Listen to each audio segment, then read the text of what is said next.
नमस्ते बच्चों, RS classes mascara YouTube channel पर आप लोगों का स्वागत है। और हम लोग अब फिर से एक नया सेशन पे आए हैं। ये नया सेशन जो है सन 2025 और 26 वाला है। 2025 और 2026 मतलब हमारा टारगेट है फरवरी माह में जो यूपी बोर्ड का एग्जाम होता है, यूपी बोर्ड, उसके लिए यहाँ पर हम लोग क्लास 11th और प्लस क्लास 12th की बात करेंगे। यहाँ पर हम लोग बात करेंगे मैथमेटिक्स की, ठीक है ना। तो आप लोग जो भी बच्चे इस सत्र पे 11 और 12 में स्टडी कर रहे हैं, तो वो सभी बच्चे जल्दी से अब इस यूट्यूब चैनल पर जुड़ जाइएगा और हम लोग आज से मैथ का स्टार्ट करेंगे। तो पहले हम लोग बता दें कि आज थोड़ा सा हम पढ़ेंगे, ये कक्षा 11 की क्लास होगी, क्लास 11, ठीक है ना। क्योंकि काफी बच्चे कह रहे थे कि थोड़ा सा स्टार्ट कर दीजिए, तो मैं स्टार्ट कर ही दे रहा हूँ। कक्षा 11 की जो क्लास है, पहला जो चैप्टर होगा आपका वो होगा समुच्च। कौन सा होगा? समुच्च। इंग्लिश में बोलते हैं सेट। तो आप लोग सभी लोग बड़े आराम से हर एक शब्द को समझेंगे, ठीक है ना। आप लोग सभी लोग जितने भी बच्चे हैं देख रहे हैं, सभी लोग एक एक शब्द को समझना। जहां समझ में ना आए मुझे कमेंट करके जरूर बता देना, ठीक है ना। तो जो ये समुच्चय है सॉरी, इंग्लिश में बोलते हैं सेट, ठीक है ना।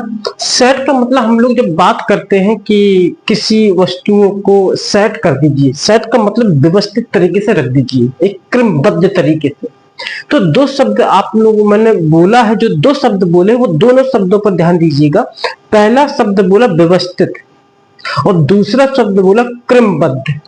मतलब कि जो वस्तुएं हैं उन वस्तुओं को व्यवस्थित तरीके से या क्रमबद्ध तरीके से अगर रख दिया जाए तो यही क्या कहलाता है? सेट कहलाता है। इसी को क्या बोलते हैं? समुच्च बोलते हैं।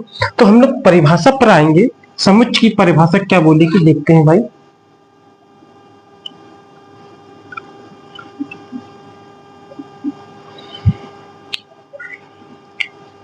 कि सुपरिभाषित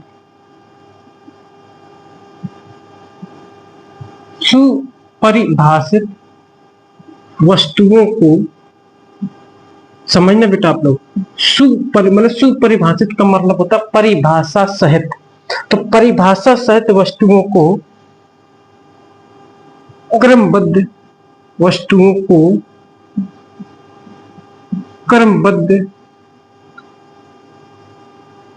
क्रमबद्ध व्यवस्थित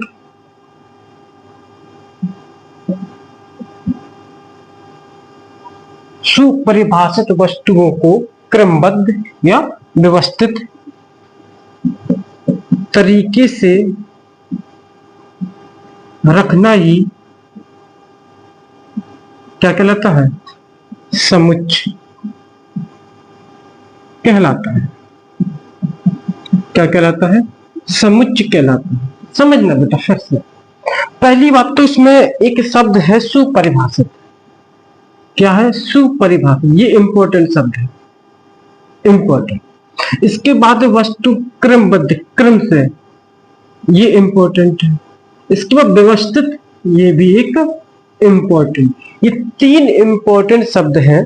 अगर बात की जाए इनमें सुपरिभाषित, जब तक परिभाषा नहीं होगी, किसी डेफिनेशन नहीं होगी, तब तक हम उसे समुच्च नहीं कहेंगे, तब तक हम उसे समुच्च नहीं कहेंगे। अच्छा, आवाज तो एकदम क्लियर है ना? ठीक। तो यहां पर हम इंपॉर्टेंट बोलेंगे सुपरिभाषित को और क्रमबद्ध को और व्यवस्थित को।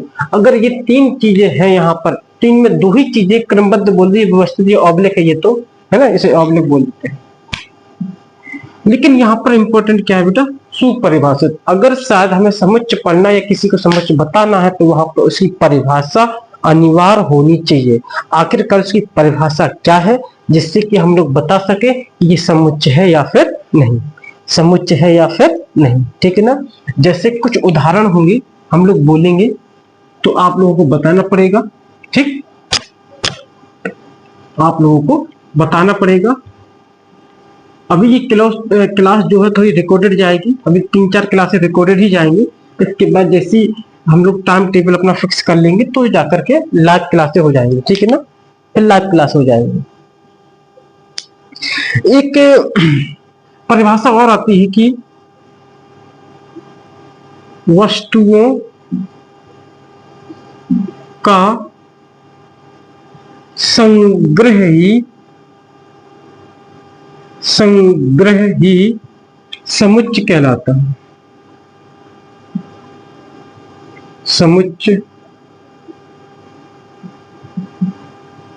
कहलाता है। तो देखो यहां पर भी एक शब्द आ गया है। अगर आप शब्दों पर बात करेंगे तो बेटे ये छोटे छोटे जो पॉइंट है ना, यही बहुत आगे चल के बड़े पॉइंट बनाते हैं। एक इंपॉर्टेंट शब्द आ गया है संग्रह। संग्रह को मतलब होता है कलेक्शन, कलेक्शन को मतलब है इकट्ठा करना, है ना।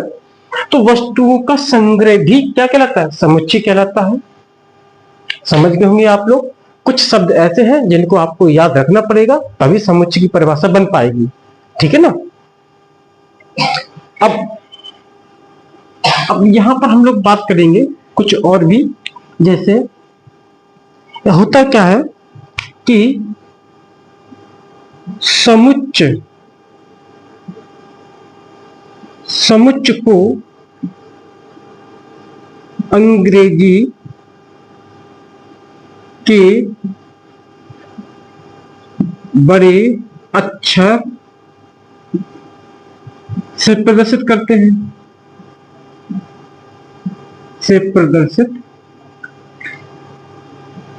हैं, ध्यान देना, ठीक है। और लेकिन समुच्चय के अंदर जो अवयव है, अवयवों को छोटे अक्षरों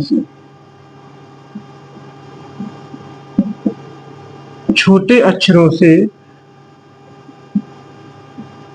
प्रदर्शित करते। समझने ये आखिरकार है क्या। समुच्चय का लिखने का तरीका है, जैसे समुच्चय का लिखने का तरीका जैसे ए बराबर हमने लिख दिया बेटा ए ई आई ओ यू। कुछ चीजें हैं जो मैं बताऊंगा, लेकिन ध्यान देना। यहां पर ये कहलाता है समुच्चय। क्या कहलाता है, समुच्चय, पूरा समुच्चय। लेकिन ये छोटे छोटे अवयव है ना, इन्हें बोलते हैं अवयव। मतलब अवयव इंग्लिश में बोलेंगे एलिमेंट। इसे एक और बोलेंगे मेंबर ऑफ सेट, अर्थात समुच्चयों के सदस्य। तो यहां पर ए ई आई ओ यू जो है ये अवयव है। अवयव किसे कहते हैं, समुच्चय के अंदर जो वस्तु दी जाती है या जो जो मिलकर के समुच्चय बना होगा उन्हें क्या बोलेंगे, अवयव। अवयव को हमेशा छोटे अक्षरों से लिखा जाता है, समुच्चय को हमेशा बड़े अक्षरों से। अब यहां पर ये जरूर है कि भाई जब दो सदस्य होते हैं तो दो सदस्यों को लिखने के लिए हमें बीच में कॉमा लगाना पड़ता है ना। जैसे अब ये बताइए, लिखा है ए ई और लिख दिया ए ई, तो इसका मतलब ये तो पूरा एक हो गया ना, और ये कैसे हो गया, अलग अलग। तो अलग अलग दिखाने के लिए हमें बीच में क्या लगाना पड़ेगा, एक कॉमा का चिन्ह लगाना पड़ेगा, जिससे ये पता चल जाएगा कि ये आपस में कैसे हैं, अलग अलग है। तो आप लोग समझ जाइएगा। समुच्चय की जो परिभाषा थी, मैंने 3-4 प्रकार से वो परिभाषा बता दी। उसमें 3-4 वर्ड थे जो आपको याद रखना है। इसके बाद समुच्चय को अंग्रेजी को बड़े अक्षरों से प्रदर्शित करते हैं और अवयवों को छोटे अक्षर से प्रदर्शित करते हैं। यहाँ पर हम लोग समुच्चय को, जैसे मैंने लिखा भी है कि ए बराबर ए ई आई ओ यू। अब थोड़ा सा आपको हो सकता है दिमाग में ये चला हो कि कोष्टक क्या है। तो यहाँ पर बेटा क्या है कि कोष्टक हम कुछ भी यूज कर सकते थे, छोटा भी, मंझला भी, बड़ा भी। लेकिन जैसे जैसे आप आगे पढ़ोगे ना तो हर कोष्टक के बारे में विस्तार से पढ़ोगे। तो गणतज्ञ ने क्या किया है कि मंझले कोष्टक से ही लिख दिया। जरूरी नहीं कि मंझले से ही लिखे, छोटे से भी लिख सकते हैं, बड़े से भी लिख सकते हैं, लेकिन विषय के लिए हर किताब में मंझले कोष्टक से दिया है, इसीलिए हम लोगों ने भी मंझला कोष्टक यहाँ पर यूज किया है, ठीक है ना। तो इन्हें जो कोष्टक के अंदर जो लिखे होते हैं छोटे छोटे अक्षर, इन्हें अवयव कहते हैं, और जो बड़ा अक्षर होता है उसे समुच्चय कहते हैं। ठीक है ना। अब ये वो कोई एलिमेंट बोलते हैं और इसी को मेंबर ऑफ शेड्यूल बोलते हैं, मतलब समुच्चय के सदस्य। तो आज मैंने थोड़ी सी क्लास लेके आया हूँ, वहां पर 10 या 15 मिनट की क्लास होगी, आपको मैंने इतना बता दिया। बस इसलिए मैं आया था कि कल मंडे है, कल से क्लास आपकी चालू हो जाएगी, ठीक है ना। मैं बता दूं जो टाइम होगा, यहाँ पे मैं टाइम बता देता हूँ। टाइम होगा 4 o'clock से 4 PM टू 5 PM, ठीक है ना। ये क्लास 11th के लिए होगा और 12th के लिए होगा 5 PM टू 6 PM। ओके, ये 2 घंटे की क्लास होगी, कल शाम से क्लास स्टार्ट हो जाएंगे। तो आप लोग तैयार रहिएगा, RS क्लासेस यूट्यूब चैनल पर आप लोग जुड़ जाइएगा, अच्छे से पढ़िएगा मन लगा के। मैं भी आपके साथ हूँ, गारंटी तो नहीं कह सकते, इतना जरूर कहूंगा कि अगर साथ में बने रहेंगे, मन से पढ़ेंगे, तब मैं गारंटी दे सकता हूँ कि हाँ आपके नंबर बहुत अच्छे आएंगे, ठीक है ना। तो आज के लिए इतना ही काफी है, धन्यवाद, थैंक यू।